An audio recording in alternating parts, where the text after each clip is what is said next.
کہ قیامت کے روز اسے آقا علیہ الصلوۃ والسلام کی شفاعت نصیب ہو، آقا علیہ الصلوۃ والسلام کی قربت نصیب ہو، آقا علیہ الصلوۃ والسلام کی سنگت نصیب ہو، تو وہ اس درود پاک کو نماز فجر کے بعد 41 مرتبہ پڑھے۔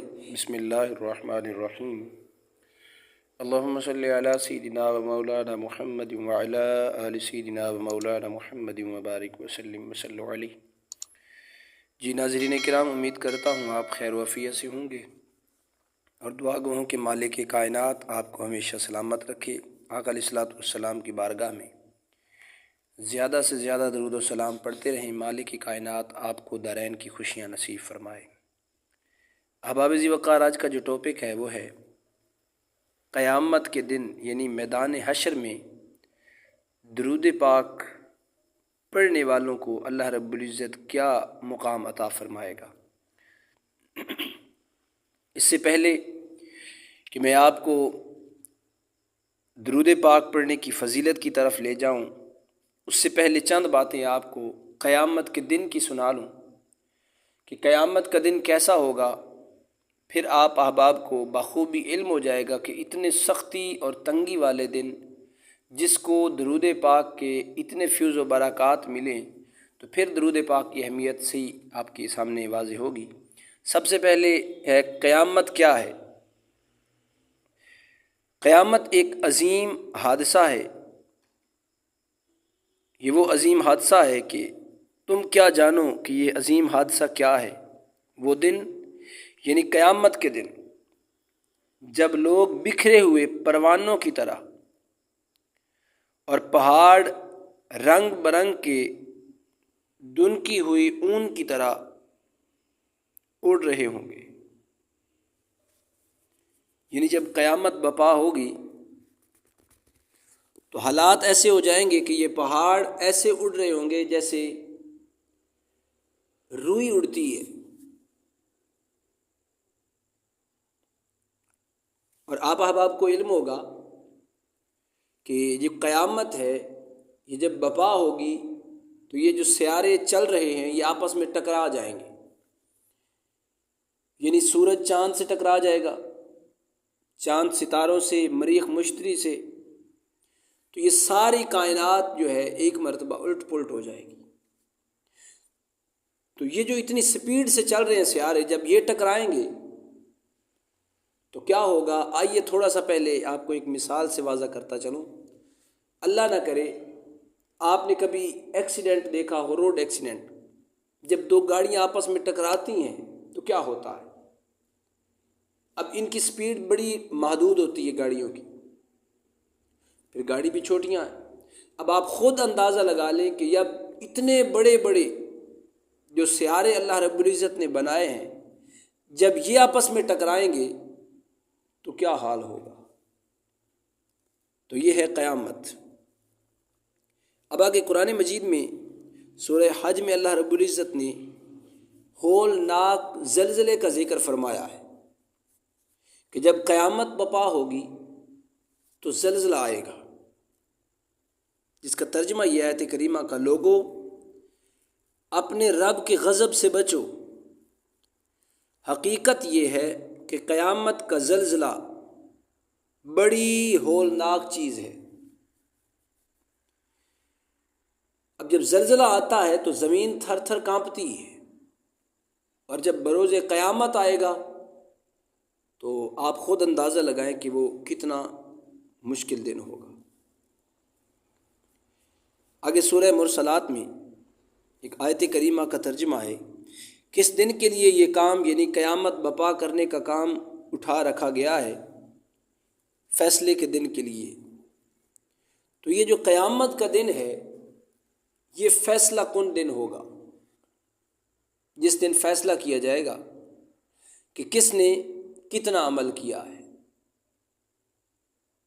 جس نے ذرہ برابر نیکی کی ہے، مالک کائنات اس کو اس نیکی کا اجر عطا فرمائے گا، اور جس نے کوئی گناہ کیا ہے تو اس کا بھی اس کو اجر مل کر رہے گا۔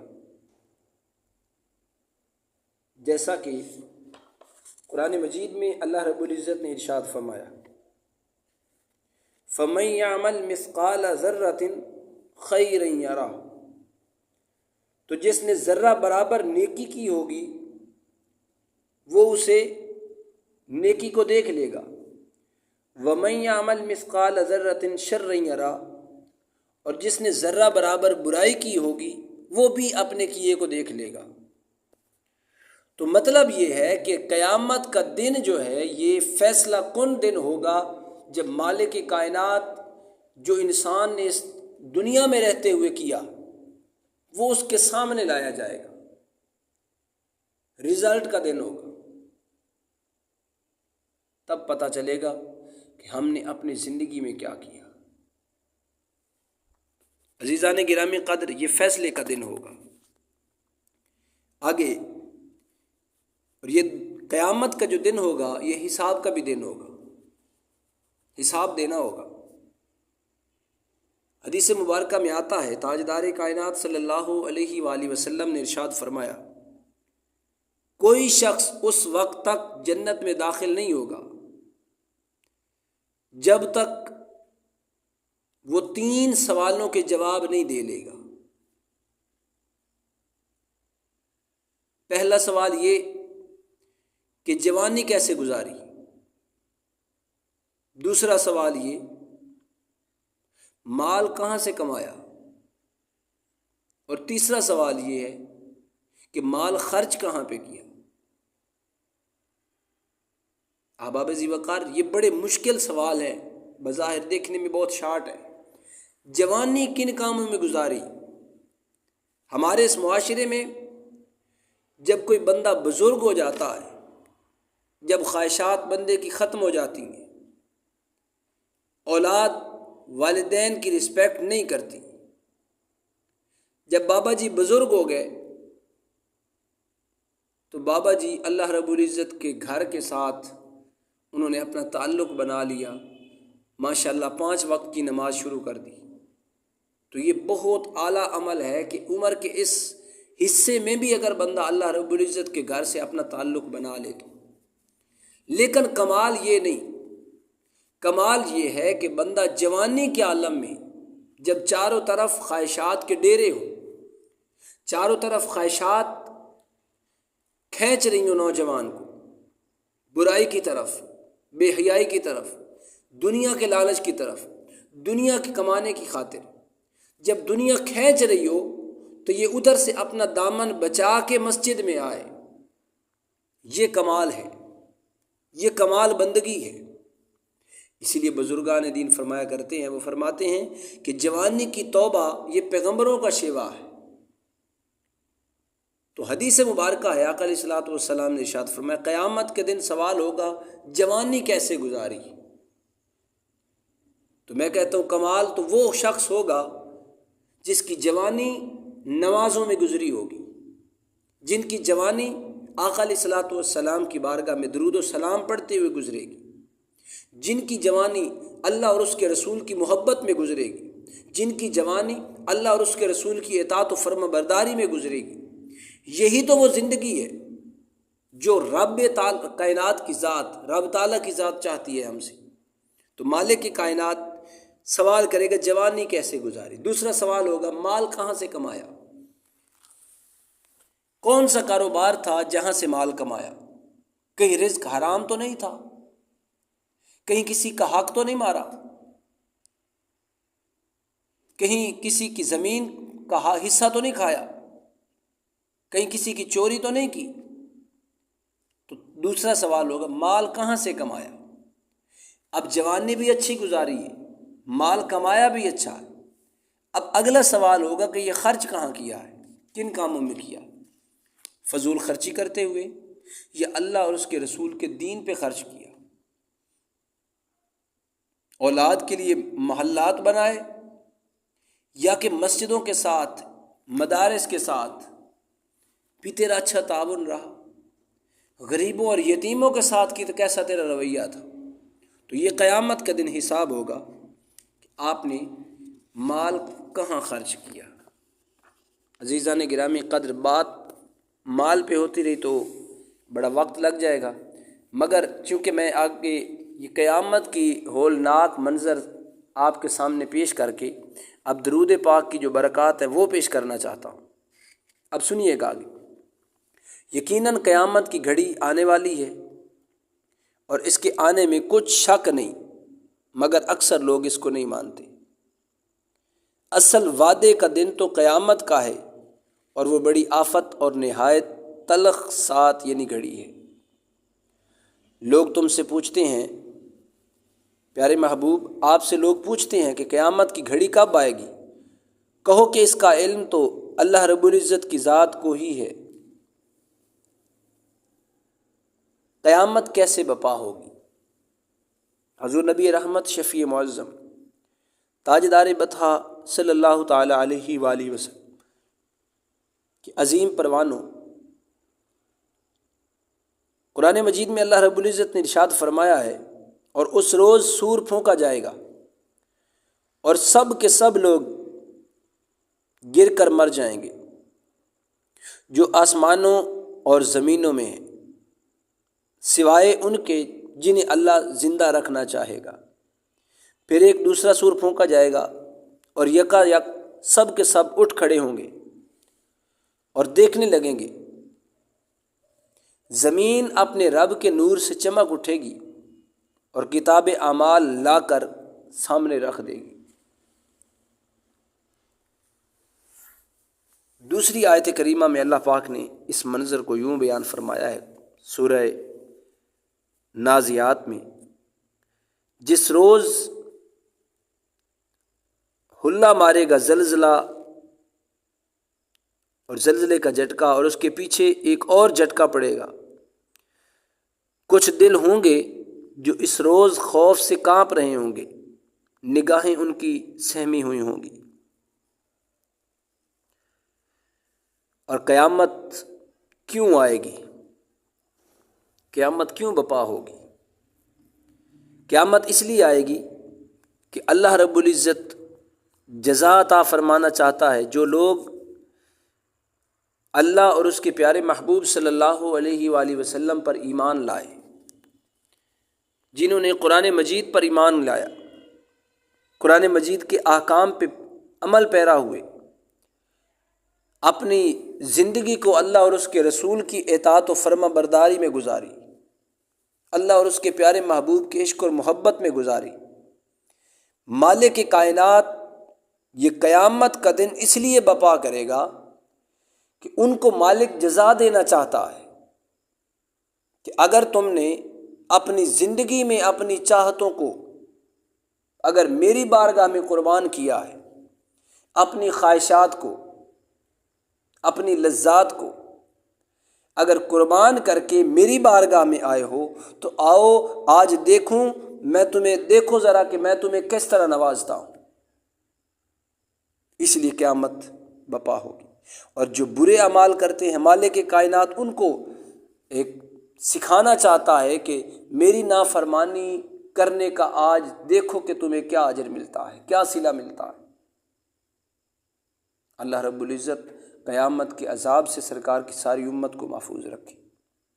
عزیزان گرامی قدر، میرے آقا علیہ الصلوۃ والسلام کی حدیث مبارکہ ہے کہ میرے کچھ صورتوں نے مجھے اس قدر دکھ دیا ہے کہ جس کی وجہ سے میں بوڑھا ہو گیا ہوں۔ عرض کیا کہ یا رسول اللہ ان صورتوں میں کیا ہے؟ فرمایا ان صورتوں میں قیامت کے احوال ہے، قیامت کے عذاب کا ذکر ہے۔ تو آقا علیہ الصلوۃ والسلام اتنے غمگین ہوئے قیامت کا دن سن کے، اور قیامت کا جو وحی اللہ رب العزت نے نازل فرمائی، تو آپ اور میں کیا ہے؟ تو دراصل بات یہ ہے کہ ہمیں خبر نہیں ہے کہ قیامت کیا ہے۔ میرے آقا علیہ الصلوۃ والسلام صحابہ کرام کی جماعت میں تشریف لائے تو صحابہ کرام مسکرا رہے تھے، ہنس رہے تھے۔ میرے آقا علیہ الصلوۃ والسلام نے ارشاد فرمایا، میرے صحابہ جو کچھ میں دیکھ رہا ہوں اگر تم دیکھ لو گے، اگر تم دیکھو تو تم کبھی مسکراؤ گے نہیں، تم مسکرانا بھول جاؤ گے اور ہمیشہ روتے رہو گے جو میں دیکھ رہا ہوں۔ تو یہ اشارہ قیامت کی طرف تھا کہ قیامت کا دن کتنا کھٹن اور مشکل ہوگا، جب سورج زمین کے قریب کر دیا جائے گا، جب لوگ اپنے اپنے اعمال کے مطابق پسینے میں شرابور ڈوبے ہوئے ہوں گے، اور نفسا نفسی کا یہ عالم ہوگا کہ باپ بیٹے سے دور جائے گا، بیٹا باپ سے دور بھاگے گا، کہیں مجھ سے کوئی نیکی نہ مانگ لے۔ تو یہ ہوگی قیامت، اور بپا اس لیے ہوگی کہ نیکوں کو ان کا اجر کا بدلہ دیا جائے، یعنی جنت کی صورت میں، اور آقا علیہ الصلوۃ والسلام کے دیدار کی صورت میں، اللہ رب العزت اپنے دیدار کی صورت میں، اور جنہوں نے برے اعمال کیے ان کو دردناک عذاب دے کے مالک کائنات دکھانا چاہتا ہے کہ تم نے جو کیا ہے، آج ان کا جو تمہیں بیج بویا ہے، جو کچھ تم کر کے آئے ہو، آج اس کا صلہ اٹھا لو۔ اب سوال یہ ہے کہ قیامت کی ہول ناکیاں، یہ تو آپ نے سماعت فرما لی، اور ذرا آپ چلتے ہیں قیامت کی ہول ناکیوں میں درود پاک کی رفاقتیں، درود پاک کی قربت اور صحبت کیسے ملے گی، اور درود خاں جو ہوگا اس کو مالک کائنات کس قدر نوازے گا۔ چند احادیث مبارکہ اس حوالے سے آپ کی گوش گزار کروں گا۔ فرمان نبوی صلی اللہ علیہ وآلہ وسلم ہے کہ جو شخص یہ درود پاک پڑھے گا اس کو خواب میں میری زیارت ہوگی، اور جس نے خواب میں مجھے دیکھا وہ مجھے قیامت کے دن بھی دیکھے گا۔ اب دیکھیں درود پاک قیامت کے دن کیسے ہمیں بچا رہا ہے۔ اتنی ہولناک منظر میں آقا علیہ الصلوۃ والسلام نے ارشاد فرمایا وہ شخص ضرور مجھے قیامت کے دن بھی دیکھے گا۔ آئیے وہ میں درود پاک آپ کی گوش گزار کرتا ہوں کہ وہ درود پاک جو آقا علیہ الصلوۃ والسلام کے دیدار کا سبب ہے وہ ہے: بسم اللہ الرحمن الرحیم، اللہم صلی وسلم علی سیدنا و مولانا روح سیدنا محمد فی الارواح وعلی جسدہ فی الاجساد وعلی قبرہ فی القبور۔ تو ناظرین کرام، یہ درود پاک جو ہے آقا علیہ الصلوۃ والسلام کی دیدار کا سبب ہے، اور سرکار نے فرمایا جو خواب میں مجھے دیکھے گا تو وہ قیامت کے دن بھی دیکھے گا۔ اب اگلی بات جو ہے اس حدیث مبارکہ میں مخفی وہ ہے کہ جو درود پاک پڑھ کے قبر میں زیارت کرے گا، خواب میں زیارت کرے گا تو قیامت کے دن بھی کرے گا۔ تو جس کو قیامت کے دن میری زیارت ہو جائے گی تو وہ دور سے پکارے گا آقا یا رسول اللہ مجھ پہ نگاہ کرم فرمائیں، تو بندہ دوڑ کے آقا علیہ الصلوۃ والسلام کی بارگاہ میں پہنچے گا۔ حدیث مبارکہ جو میں نے پہلے بیان کر دی، یہ میں اس کی ڈیٹیل بیان کر رہا ہوں کہ آقا علیہ الصلوۃ والسلام کو جب اس کا غلام دیکھے گا، پہچانے گا کہ یہ آقا ہے، تو وہ دوڑ کے آقا کریم کی بارگاہ میں پہنچے گا۔ تو جب آقا علیہ الصلوۃ والسلام کی بارگاہ میں پہنچے گا تو فرشتے ان سے حساب و کتاب نہیں کریں گے۔ یہ میری محبت کہتی ہے، یہ میرا وجدان کہتا ہے کہ آقا علیہ الصلوۃ والسلام کی قربت میں جو کھڑا ہوگا تو فرشتے اس کو آ کے مار کے پوچھیں گے نہیں بتا تو نے زندگی کیسی گزاری ہے۔ تو مطلب یہ ہوا اس حدیث مبارکہ کا کہ جو درود پاک پڑھتا ہے آقا کریم کا دیدار ہوتا ہے۔ ایک تو یہ بہت بڑا اعزاز ہے کہ آقا علیہ الصلوۃ والسلام کا دیدار ہو جائے، تو جس کو آقا کریم کا دیدار ہو جائے گا تو میری محبت، میرا وجدان، میری عقیدت یہ کہتی ہے کہ اللہ رب العزت خود بخود اس بندے کو گناہوں سے دور رکھے گا جسے حضور کا دیدار ہو جائے گا۔ حضور کا دیدار ہوگا تو قیامت کے دن بھی دیدار ہوگا، قیامت کے دن دیدار ہوگا تو آقا علیہ الصلوۃ والسلام کی صحبت اور قربت ملے گی۔ تو جب بندہ اللہ اور اللہ کے رسول کی قربت میں ہوگا تو کیسے ہو سکتا ہے کہ فرشتے آ کے ان سے سوال و جواب کریں؟ تو ناظرین کرام، اس کا یہ فائدہ ہے کہ آقا علیہ الصلوۃ والسلام کی قربت ملتی ہے، آقا علیہ الصلوۃ والسلام کا دیدار ملتا ہے۔ آئیے ذرا دوسری حدیث مبارکہ سنیے۔ حضرت انس بن مالک رضی اللہ تعالیٰ عنہ فرماتے ہیں کہ نبی کریم رؤوف الرحیم صلی اللہ علیہ وآلہ وسلم نے ارشاد فرمایا قیامت میں ہر مقام اور ہر جگہ، یعنی ہر مقام پر میرے سب سے زیادہ وہ شخص قریب ہوگا جو مجھ پر کثرت سے درود و سلام پڑھتا ہے۔ اللہ اکبر۔ تو جب بندہ آقا علیہ الصلوۃ والسلام کے قرب میں کھڑا ہے تو پھر کیسے ہو سکتا ہے کہ اس سے حساب و کتاب کیا جائے یا وہ تکلیف میں ہو؟ اب آپ خود سوچیں کہ جس مقام پر آقا کریم تشریف فرما ہوگی وہاں اللہ کی رحمت کا سایہ ہوگا کہ نہیں ہوگا؟ اللہ رب العزت کی عرش کا سایہ ہوگا یا نہیں ہوگا؟ تو جب آقا علیہ الصلوۃ والسلام کی بندہ کھڑا ہی قربت میں ہو تو اس نے جنت کو کیا کرنا ہے؟ جنت کی باتیں تو بڑی بعد کی ہیں۔ میں کہتا ہوں آقا علیہ الصلوۃ والسلام کی صحبت میں جب کھڑا ہو تو اسے اور کیا چاہیے؟ تو مطلب یہ ہوا کہ سب سے بڑا اعزاز آقا علیہ الصلوۃ والسلام کی قربت ہے۔ ایک صحابی سرکار کی بارگاہ میں روتے ہوئے آئے، آقا علیہ الصلوۃ والسلام نے وہ صحابی کو پیار کیا، فرمایا کیوں رو رہے ہو؟ عرض کیا آقا یا رسول اللہ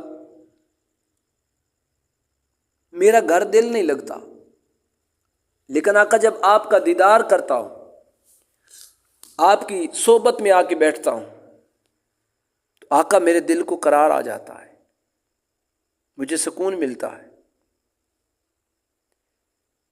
میرے آقا علیہ الصلوۃ والسلام کی بارگاہ میں دیدار کر کے بیٹھا، تھوڑی دیر کے بعد پھر رونے لگا۔ میرے آقا علیہ الصلوۃ والسلام نے اس صحابی کو اپنے پاس بلایا، پیار کیا اور فرمایا کہ میرے پیارے غلام یہ بتا اب کیوں روتا ہے؟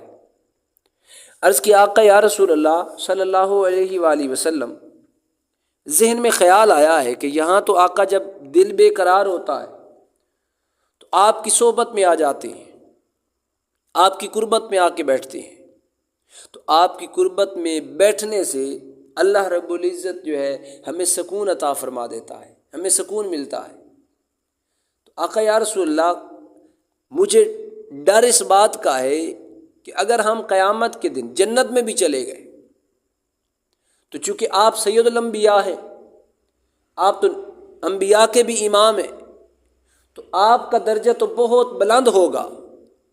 تو آقا یا رسول اللہ صلی اللہ علیہ وآلہ وسلم آپ اتنے بلند مقام پہ فائز ہوں گے، ہم نہ جانے جنت کے کس حصے میں ہوں گے۔ اگر جنت میں بھی چلے گئے اور آپ کا دیدار وہاں پہ نہ ہوا، آپ کی صحبت نہ ملی، آپ کی سنگت نہ ملی، تو آقا ہمارا تو جنت میں بھی دل نہیں لگے گا۔ اللہ اکبر، ہمارا تو جنت میں بھی دل نہیں لگے گا۔ میرے آقا علیہ الصلوۃ والسلام نے ارشاد فرمایا میرے صحابی جو جس سے محبت کرتا ہے قیامت کے دن اسی کے ساتھ ہوگا۔ اللہ، جو جس سے محبت کرتا ہے بروز قیامت اسی کے ساتھ ہوگا۔ تو مطلب یہ ہے کہ میرے صحابی تم مجھ سے محبت کرتے ہو تو قیامت کے دن میرے ساتھ ہی ہوں گے۔ عزیزان گرامی قدر، صحابی کے اس قول نے، صحابی کے اس فرمان نے ہمیں ایک سبق دیا ہے، ایک میسج دیا ہے کہ اللہ رب العزت کے محبوب کی قرب سے بڑھ کر کوئی عمل نہیں۔ یہ وہ واحد عمل ہے، یہ وہ واحد مقام ہے، یہ واحد اعزاز ہے کہ جو جنت سے بھی بالا تر ہے۔ تو یہ اس لیے میں نے پیش کیا حدیث مبارکہ، کیونکہ میں نے پہلے عرض کیا ہے کہ جس کو آقا علیہ الصلوۃ والسلام کی قربت مل گئی اس نے کسی کو کیا کرنا ہے، اسے کسی اور کی کیا ضرورت ہے جسے آقا علیہ الصلوۃ والسلام کی قربت مل جائے۔ تو ناظرین کرام آج یہیں پہ سٹاپ کرتے ہیں، ابھی یہ مضمون مکمل نہیں ہوا، انشاءاللہ اس کا دوسرا حصہ، دوسرا پارٹ انشاءاللہ کل آپ کی گوش گزار کروں گا کہ آقا علیہ الصلوۃ والسلام قیامت کے دن کیسے درود و سلام پڑھنے والوں کو نوازیں گے۔ تو آج یہاں پہ بات کمپلیٹ ہوئی کہ درود و سلام پڑھنے والا شخص جو ہے آقا علیہ الصلوۃ والسلام کی قربت میں رہے گا۔ تو آئیے ذرا درود مقرب جو آقا علیہ الصلوۃ والسلام کی بارگاہ میں پڑھنے سے آقا علیہ الصلوۃ والسلام کی قربت ملتی ہے، تو آج وہ درود پاک آپ کی گوش گزار کر دیتا ہوں تاکہ آپ اس درود پاک کا وظیفہ جاری رکھیں اور آقا علیہ الصلوۃ والسلام کی قربت سے سرفراز ہوں، آقا علیہ الصلوۃ والسلام کی قربت آپ کو نصیب ہو دنیا میں بھی اور آخرت میں بھی۔ ناظرین کرام، یہ درود مقرب ہے، اس کا مطلب یہ ہے کہ ایسا درود جو آقا علیہ الصلوۃ والسلام کے قریب کر دے۔ حضرت ردیفہ بن ثابت رضی اللہ تعالیٰ عنہ سے روایت ہے کہ جو شخص درود مقرب پڑھے گا اسے آخرت میں آقا علیہ الصلوۃ والسلام کی لازماً شفاعت نصیب ہوگی۔ لہٰذا جو شخص یہ چاہے کہ قیامت کے روز اسے آقا علیہ الصلوۃ والسلام کی شفاعت نصیب ہو، آقا علیہ الصلوۃ والسلام کی قربت نصیب ہو، آقا علیہ الصلوۃ والسلام کی سنگت نصیب ہو، تو وہ اس درود پاک کو نماز فجر کے بعد 41 مرتبہ پڑھے۔ درود پاک پڑھنا اس کا کام ہے اور قربت عطا فرمانا اللہ رب العزت کا کام ہے۔ اب ذرا اس درود پاک کو سماعت فرمائیں۔ بسم اللہ الرحمن الرحیم، اللہم صلی وسلم علی سیدنا و مولانا محمد وانزلہ المقعد المقرب عندک یوم القیامہ۔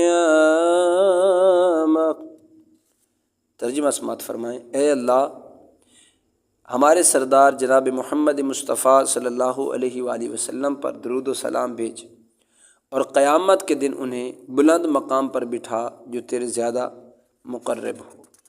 تو ناظرین کرام، یہ درود مقرب تھا جو آپ نے سماعت فرمایا۔